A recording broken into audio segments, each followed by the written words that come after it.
Minister in the Office of the Attorney General.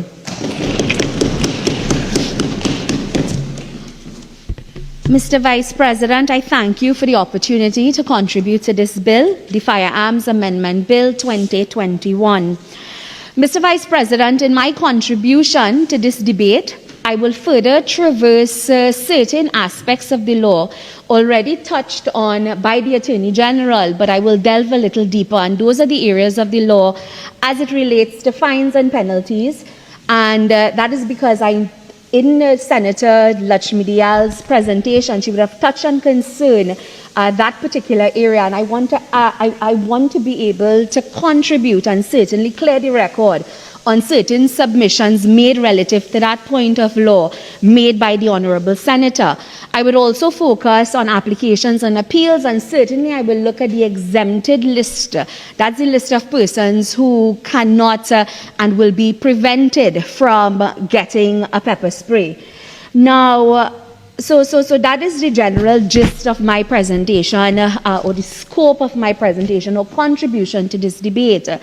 But before, Mr. Vice President, I traverse the law as it relates to this amendment, I want to share a very special story with the people of Trinidad and Tobago and the members of this Honourable Senate.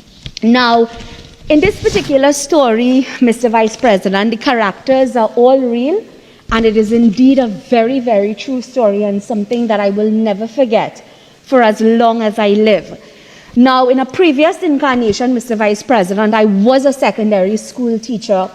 As a matter of fact, I taught in the secondary school system from September 2003 to 2010, as my first degree was in history.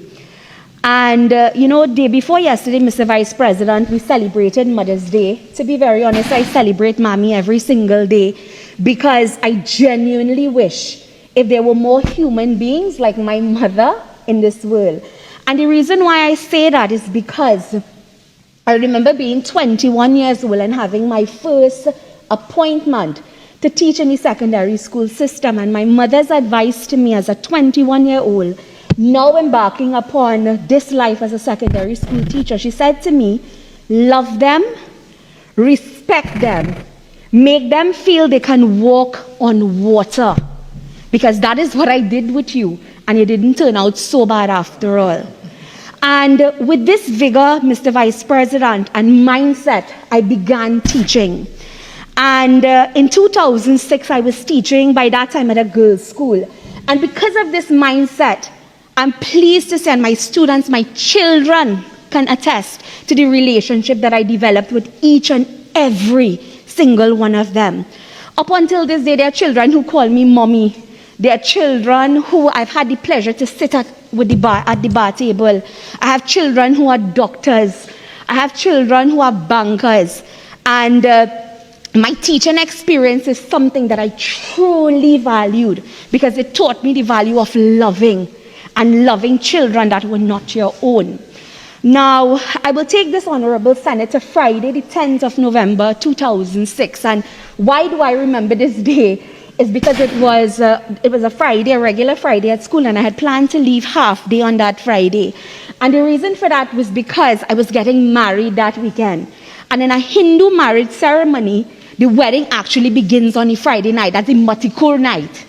And I was about to leave, so that entire day I was trying to tie up some loose ends, making photocopies, making sure my classes were well taken care of. And I had one of my daughters, one of my students, throughout the course of the day, Miss, I need to talk to you, I need to talk to you, I need to talk to you. And to be very honest, Mr. Vice President, I kept putting her off because there were so many things I had to do before I left half day. And eventually, with bags in hand, I was running out. My father was waiting in the car park to pick me up, and I was running out, and this child came up to me and she said, Sags, because they called me Miss Sags. Sags, where you going? I need to talk to you. And with bags in hand, I stop and I say, okay, princess, tell me, what happened? And it was at that moment, she started to cry, and she indicated to me, Miss Sags, yesterday I was raped. Yesterday I was gang raped. And right there, Mr. Vice President, standing in that courtyard for the first time, because all day I was busy, I observed marks of violence on her hands. I observed scars on her face. And I started crying, to be very honest. Because as I said, these children, I treated them as my children.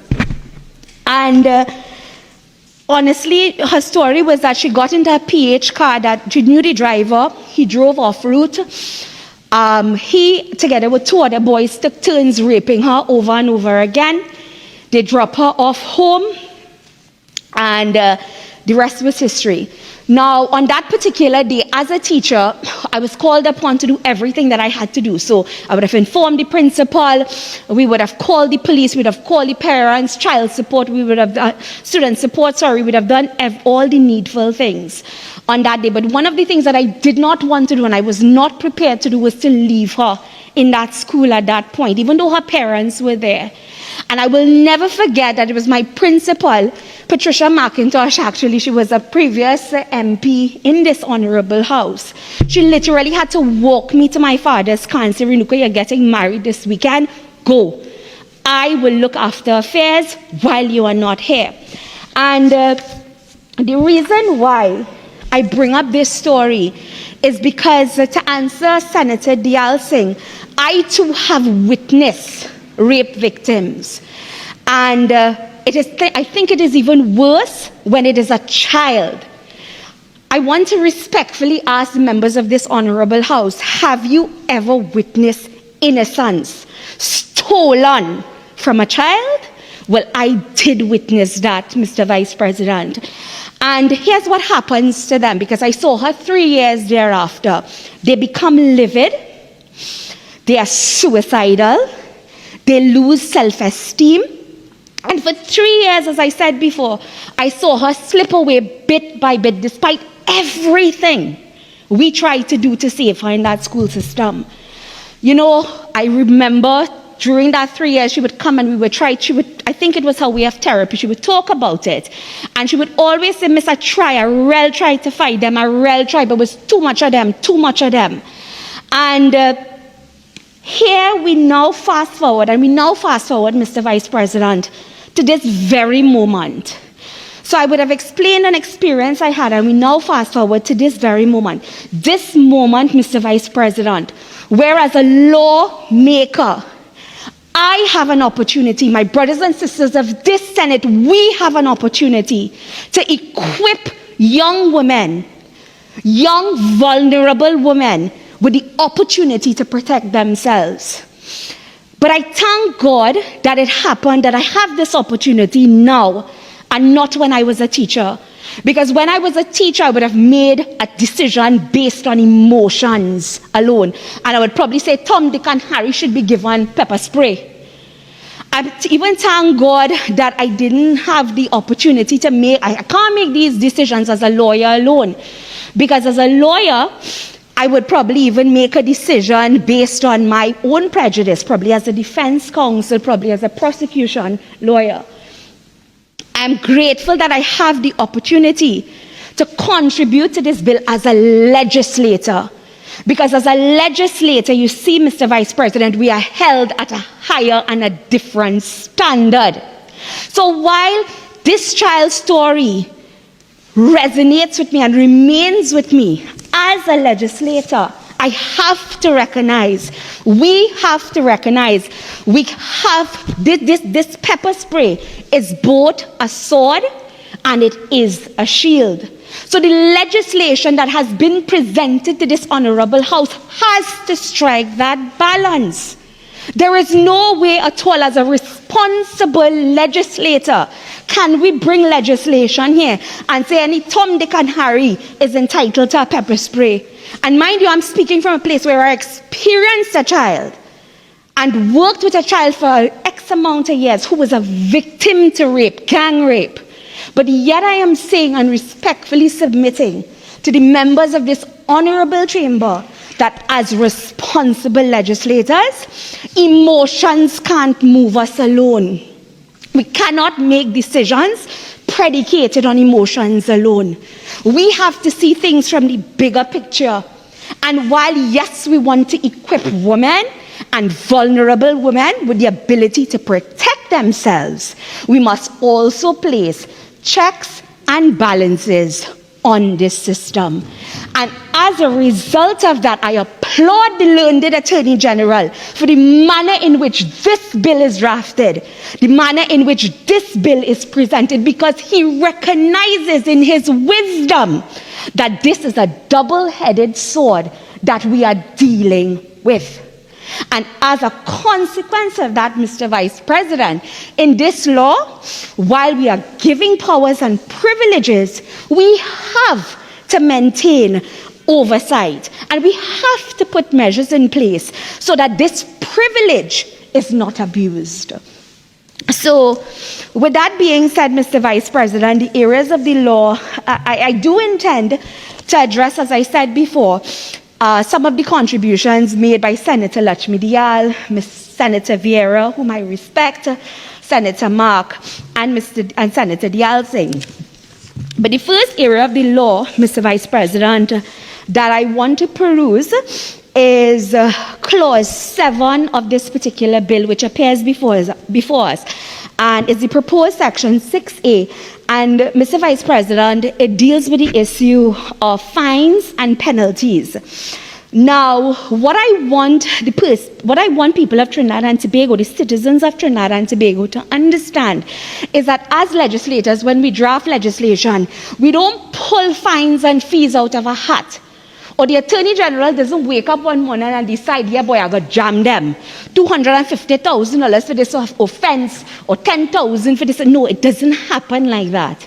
There is a legislative process, and we are guided by the law when we are creating fines and penalties. Now, Mr. Vice President, throughout the length and breadth of this particular legislation, if we look at Clause 7, 9, 10, 12, 26, 28, all of these clauses are clauses that speaks to different fines, speaks to different penalties. And in explaining this issue, what the question we have to ask ourselves is, as legislators, how did we arrive at this particular figure? Now, Mr. Vice President, I want to put on the record that the legislature is empowered not only to define the conduct, what conducts criminal offenses, but to also prescribe the punishment to be indicated on those who are guilty of committing an offense. So there's not a cap that we have as legislators. We have the power to be able to determine, as drafters of the law, creators of the law, what fine or penalty we will apply to a particular offense. Now, in the Supreme Court of Ireland's case, Mr. Vice President, I believe it was the case of Dayton versus the Attorney General and the Revenue Commission. The ratio of that case stated, and I would like to place it in the public record, there's a clear distinction between the prescription of a fixed penalty and the selection of a penalty for a particular case. The prescription of a fixed penalty is the statement of a general rule, which is one of the characteristics of legislation. This is wholly different from the selection of a penalty to be imposed in a particular case. The legislature does not prescribe the penalty to be imposed in an individual citizen's case. It states the general rule. The application of that rule is for the courts. The selection of the punishment is an integral part of the administration of justice, and such cannot be committed to the hands of the executive. In other words, Mr. Vice President, this is in keeping with the separation of power. The legislator, we recognize we cannot willy-nilly impose fines and penalties which are odious, that it stifles the discretion of the judicial officer. So this is a type of mindset that I want to place into the public domain that goes into determining fines and penalties in a legislation. And we simply don't sit, as I said before, the Attorney General has a million things to do on a daily basis. So he doesn't just sit there and wake up one morning, as I said, catch a VAPS and decide, okay, this is how I'm going to jam them. He is guided, we as legislators and as responsible legislators on this side of the bench, we are guided by the law when we are crafting this legislation. Now, Mr. Vice President, in the case of Francis and the other versus the state of Trinidad and Tobago, and I'm very surprised that Senator Lakshmi Dayal, when she spoke about certain penalties being improportionate and all of that, I'm very surprised she would even say that, because in this particular case, Mr. Vice President, the learning is the ratio decidendi of this case is that a penalty imposed must be proportionate to the crime committed. And I would like the record to reflect, and it is my respectful submission, that there is proportionality throughout the length and breadth of every penalty that has been stated in the legislation which appears before us. And for that, I will continue to support, and I will continue to praise my learned senior, the Attorney General. Mr. Vice President, the other question is, so I've dealt with the issue of how we come up with penalties and all of that within the legislation, the mindset that goes behind it. So proportionality is always an issue. The second issue is the question we have to ask ourselves is, how does the court apply? So after we set these fees, we have set parameters in which a court can charge for a particular offense. How does the court apply these fines and fees? Now, Mr. Vice President, if I may turn to, for example, let me use an example, Section 6A, subsection 4. This particular offense, Mr. Vice President, is read in conjunction with proposed Section 6A2. The prohibition is that a person may not manufacture, import, or sell, or distribute, or purchase, or have in his possession pepper spray. And the sanction in that particular section is he's liable. If he does this, he's liable on summary conviction to a fine of $250,000 and imprisonment for 5 years, and is liable, on conviction and indictment to a fine for $700,000 and $50 and imprisonment for 15 years. Now, so this is how the legislation reads. And the point that I'm making now is how when a person appears before the court, this is the offense they have committed. What is the mindset now that the judicial officer applies in determining what kind of sentence I'm going to grant or what kind of sentence I'm going to impose upon the accused? Now, Mr. Vice President, there's no hard and fast rule. And a judicial officer sitting before the court in the instance of this particular legislation can apply their judicial discretion in determining which end of the spectrum they're going to apply to the person that appears before him or her. And that in a nutshell is practically how the imposition of fines, penalties, sentencing works in our jurisdiction. And I believe it was necessary to highlight this because I felt as if it was being placed in the public domain. What was being placed in the public domain was the perception that we are just creating arbitrary fines and arbitrary impositions on persons. But I just wanted the public to rest assured that there's a mindset, there's a legislative mindset that is applied when we are drafting this legislation, and we are always cognizant of the issue of proportionality when we are setting these fines and penalties. Madam President, if I may now respectfully traverse the area of the law as it relates to Clause 10 of the bill that appears before us. Now, this particular Clause 10, Madam Vice President, it seeks to amend Section 16A. And this is the area of the bill that deals with all of the prohibited persons who are prohibited by this particular bill from obtaining a pepper spray license.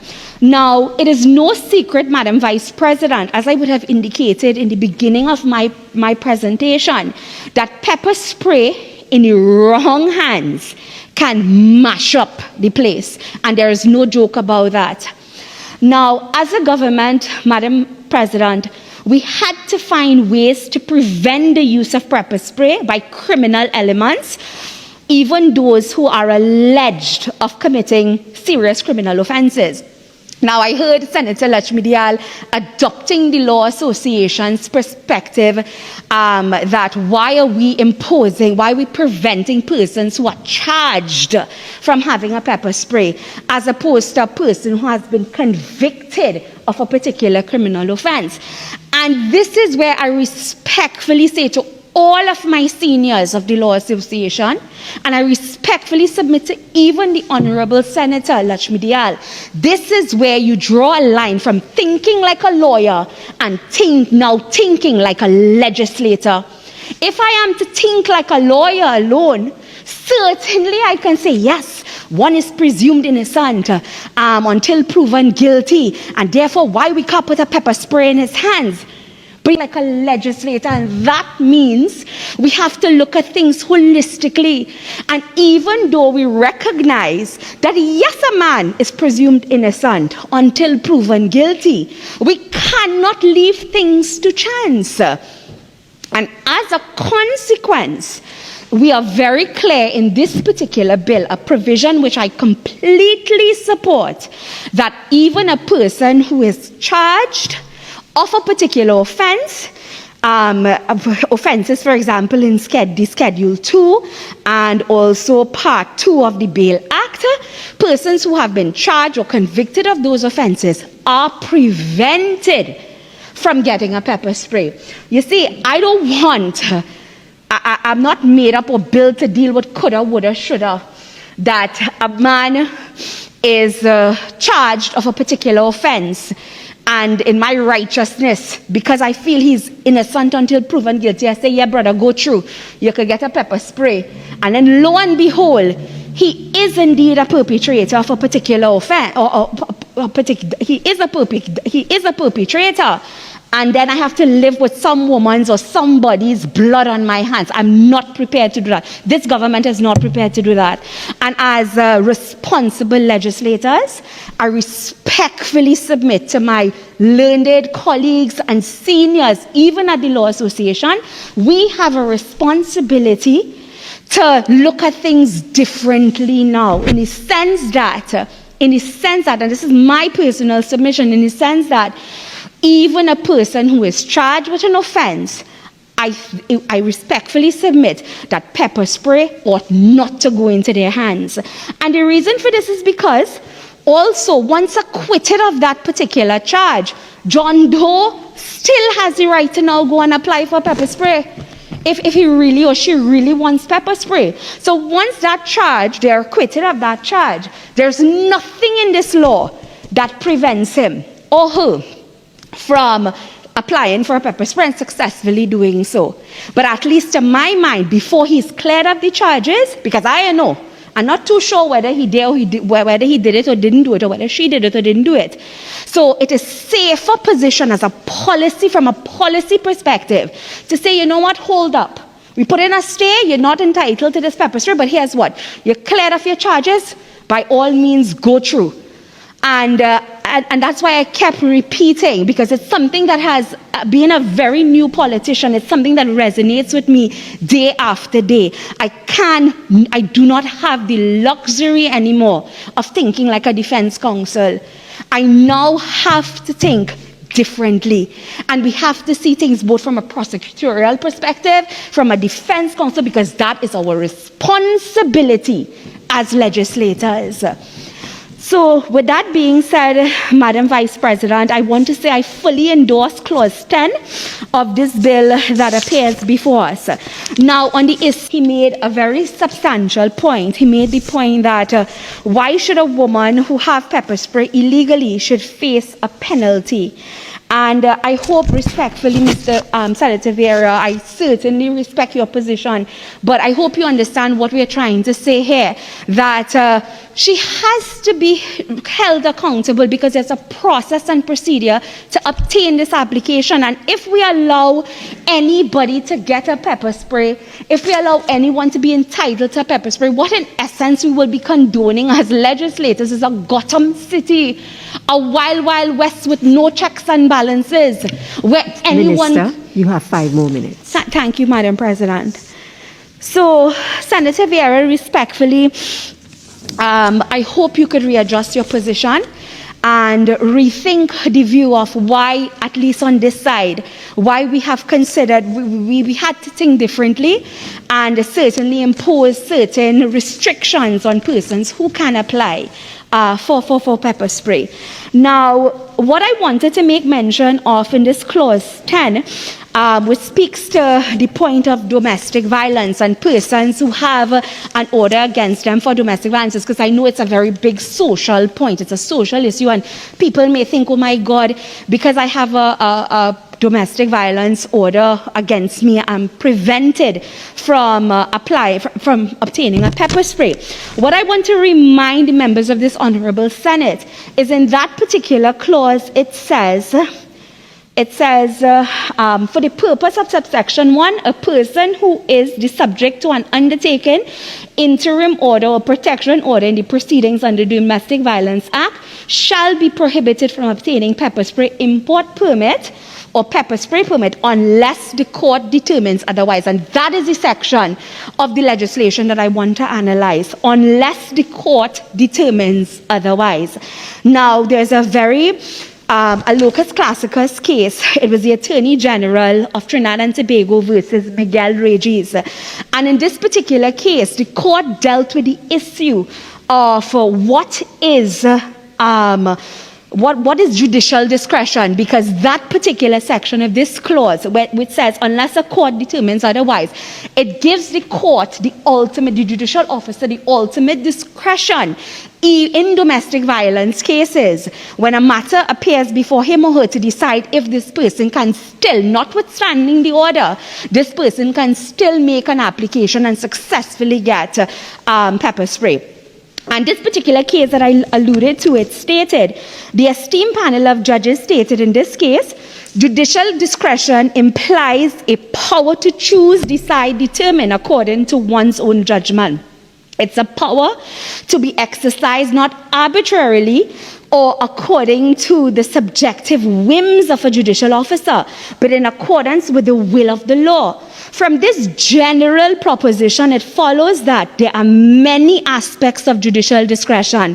However, what is common to all is choice decision. So this particular case, and it went on further to talk about the length and breadth of judicial discretion.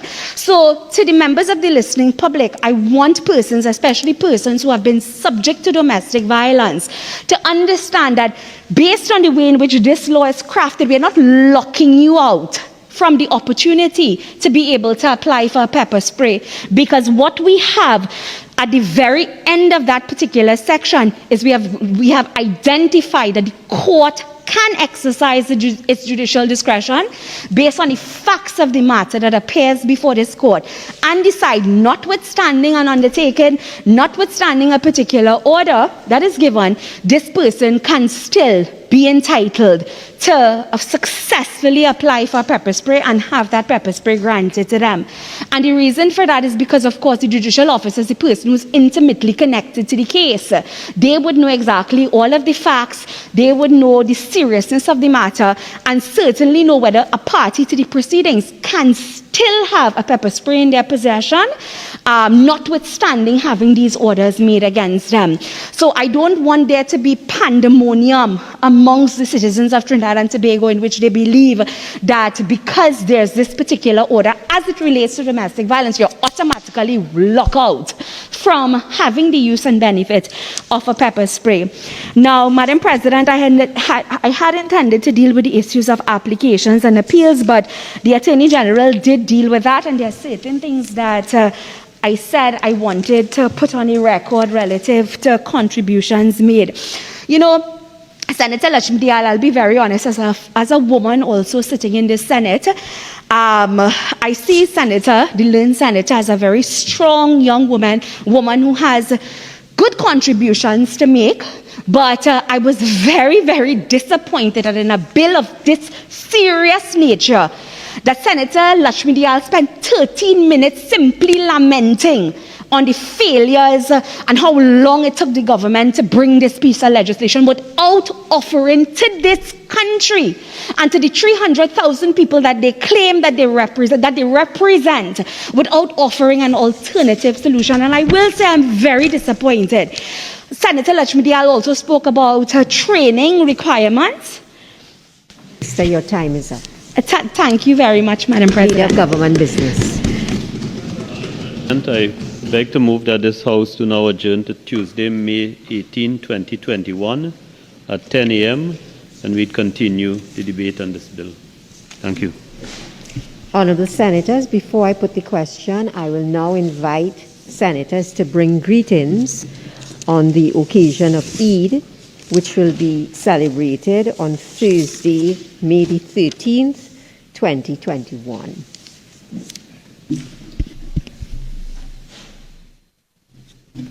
Minister of Rural Development and Local Government.